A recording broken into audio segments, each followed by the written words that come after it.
So finally आपण मंदिराच्या पायऱ्या चढून वरती डोंगरावरती आलो. तर आपण बघू शकता माझ्या पाठीमागे जे मंदिर आहे, मंदिराचं सभामंडपचे काम झालेलं आहे. ग्रामस्थांनी इथल्या सर्वांनी मिळून एकत्रच एकजूटपणे मंदिराचं जे जीर्णोद्धार केलेला आहे. गेल्या 2 वर्षांमध्ये जीर्णोद्धार केलेला आहे इथला. तुम्ही बघू शकता आणखीन सभामंडपाचे काम बाकी आहे, तुम्ही बघू शकता. तरी आपण अजून मध्ये जाऊन पाहूयात मंदिर सभामंडप कसे आहे, मंदिराचा गाभारा कसा आहे. तर आपण मध्ये जाऊन पाहूयात. आणखीन आपल्याला काय इंटरेस्टिंग गोष्टी मिळतात. देवीची मूर्ती कशी आहे, कशी जागृत आहे, ते देवीची पूजेची कशी तयारी केली जाते, अजून मंदिराचं कशाचं काम कसं झालेलं आहे, की जुनं काम आहे असं म्हटलं जातं. तर आपण मध्ये जाऊन बघूयात कशा प्रकारे काम केलं जाते आणि कसं मंदिर आतून कसं दिसतं ते बाहेरून. तर आपल्याला असं काही छानच दिसतंय. सर्व रंग काम वगैरे सुंदर केलेलेच आहे. इथं आपण कळस वगैरे छोटासा कळस लावला आहे, पण आणि इथं बसण्यासाठी जे काही सिमेंटचे बाकडे तयार केलेले आहेत. आणि आपण आता मध्ये जाऊन बघूयात. चला या बघूयात. आपण आता मंदिराच्या गाभाऱ्याच्या बाहेर उभे आहोत. आपण मध्ये जाऊन बघूयात कशी व्यवस्था केलेली आहे, मध्ये दर्शन वगैरे पण घेऊयात. तर तुम्ही बघू शकता मित्रांनो, ही जी देवीची मूर्ती अशी जी छोटी व सुंदर अशी मूर्ती आहे. ते देवीला साडी वगैरे पण अर्पण केलेली आहे. तर तुम्ही बघू शकता मंदिराच्या आजूबाजूला सर्व फर्श वगैरे लावले खालच्या साईडला. तर तुम्ही वरच्या साईडला सुद्धा बघू शकता. सर्व जुनं काम आहे गाभाऱ्याचं. वरच्या साईडला तुम्ही कळसाचं काम बघू शकता. सर्व लोक जुने दगड वापरले आहेत, काळ्या कलरचे दगड आहेत सुंदर. अतिशय जुनं काम दिसतंय तुम्हाला. दर्शन वगैरे घेऊन आपण दर्शन घेतलं आणि आजूबाजूचं काम पण पाहिलं मंदिराचं गाभाऱ्याचं काम कसं. आपण दर्शन घेऊन बाहेर आल्यानंतर आपल्याला जे आजूबाजूचा डोंगर दिसतो, सध्या पाऊस झाल्यामुळे आजूबाजूच्या सर्व डोंगरावरती झाडे झुडपे वाढलेली आहेत. सर्व डोंगर हे हिरवगार झालेले आहे. निसर्गाचा एक अद्भुत चमत्कार तुम्हाला इथं पाहायला मिळतो. जे 1-2 पावसामध्ये सर्व निसर्ग हे असं फुलून निघते मित्रांनो.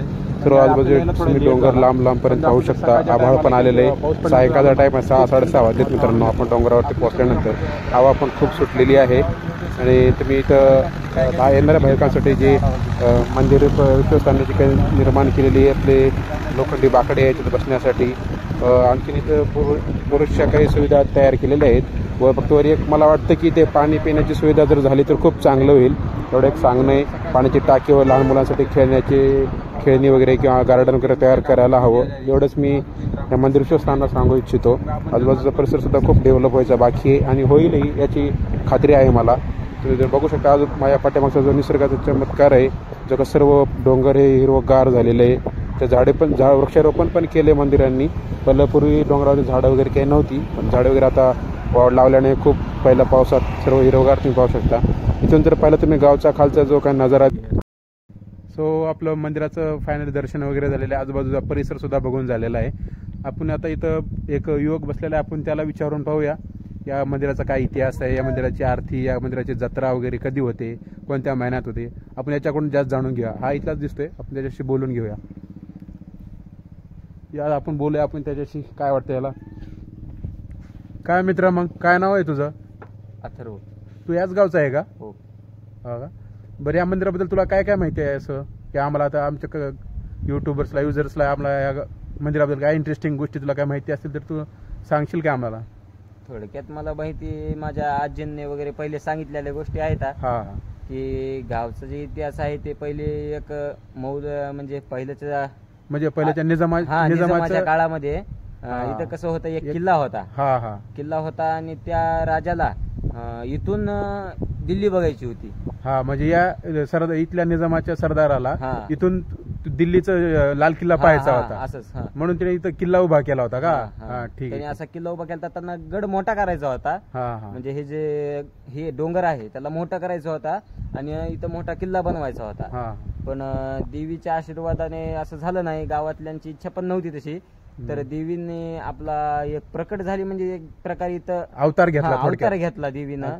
देवींची मूर्ती वगैरे सापडली तेव्हा ह्याचा मंदिर किल्ला जे होता पूर्ण पडला, खाली सगळा पडून गेला. देवीने अवतार घेऊन त्या किल्ल्याचा किल्ला पाडला पूर्ण. म्हणजे त्याचं जे स्वप्न होते ते पूर्ण आतीच मिळवलं. आतीच राहिला. आणि त्या किल्ल्याचे जे दगड जे आहेत ते आज सुद्धा आमच्या गावामध्ये सापडत तिथं.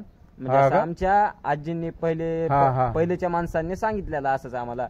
आणि दरवेळेस दसऱ्यामध्ये इथं 9 दिवस देवीची हे असते, म्हणजे घटस्थापना वगैरे घटस्थापना असते, यात्रा असते, इथं पालखी निघते देवीची दसऱ्यामध्ये 9 दिवस.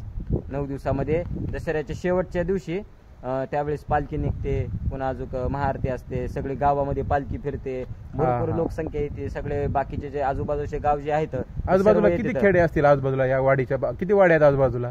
12 वाड्या आहेत, 12 वाड्या. म्हणजे 12 वाड्यांमध्ये सगळ्यात मोठं गाव आहे उजनी नावाचं, नाही का? सर्वात मोठं गाव उजनी गाव आहे.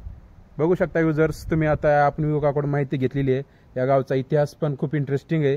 ज्या निजामाला जे आपल्या महाराष्ट्रावरती राज्य करायचं होतं व त्या निजामाच्या सरदाराला इथे किल्ला उभारला होता त्यांनी, आणि त्याला इथून दिल्लीचा लाल किल्ला पाहायचा होता. पण या ग्रामस्थांच्या इच्छेने, देवीच्या आशीर्वादाने इथल्या ग्रामस्थांना देवीची मूर्ती या डोंगरावरती सापडली व या ग्रामस्थांनी इथे देवीची स्थापना केली व देवीचं नित्यनेमाने पूजा केली व देवीच्या ग्रामस्थांची जी इच्छा होती त्या देवीला कळाली. देवीने ते अवतार घेऊन त्या किल्ल्याचा निष्ठेनाबूत केलं. त्या सरदाराचा पण गोप्यपणाने त्याचा मृत्यू झाला व ते त्याचं स्वप्न पण भंगलं आणि इथं आपल्या इथं निजामाचं राज्य स्थापन व्हायला त्याला खूप अडथळा आला. ग्रामस्थांची इच्छा तर पूर्ण झालीच झाली. त्यातून ग्रामस्थांची देवीवरती खूप इच्छा अशी मनोभावे नेहमी पूजा केलेली आहे.